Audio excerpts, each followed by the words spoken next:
High, তো চলো আজকে তোমাদের সাথে একটা রেসিপি শেয়ার করব। তো প্রথমেই ইলিশ মাছ নিলাম, ইলিশ মাছে নুন মাখানো ছিল, আমি আবার হলুদ মাখালাম।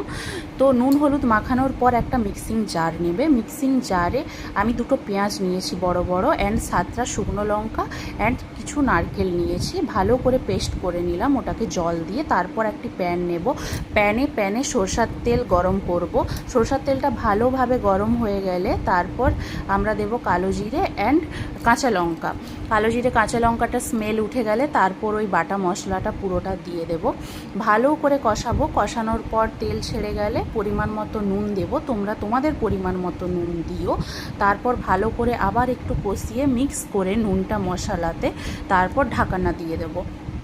ঢাকনা 2 মিনিট পর খুলে তারপর ওতে একটু হলুদ গুঁড়ো দেব, আমি আমার পরিমাণ মতো দিলাম। তারপর ভালো করে কষিয়ে তারপরে আমি আবার ঢাকা দিয়ে দিলাম। ঢাকা দিয়ে দেওয়ার পর তারপরে ঢাকাটা খুলে জল দিলাম। একটু ফুটে গেলে মশলাটা ভালোভাবে কষিয়ে আবার জল দিয়ে দিলাম।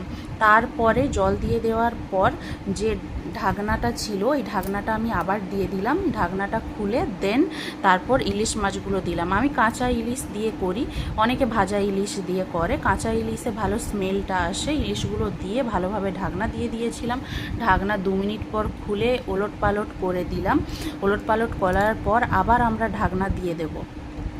এরকম করে জাস্ট 10 মিনিট ফুটবে, 10 থেকে 15 মিনিট ভালো করে ইলিশ মাছটা কুক হয়ে গেল। দেন আমার রেসিপি রেডি। দেখো কি সুন্দর কালার এসেছে। তোমরা কিন্তু অবশ্যই বাড়িতে ট্রাই করো, দারুণ টেস্ট হয়। একঘেয়ে ইলিশ ভাপা ইলিশ পাতুরির থেকে এটা ট্রাই করে দেখো, দারুণ লাগে। আর আমার রেসিপি ভালো লাগলে লাইক কমেন্ট শেয়ার করো। Thank you.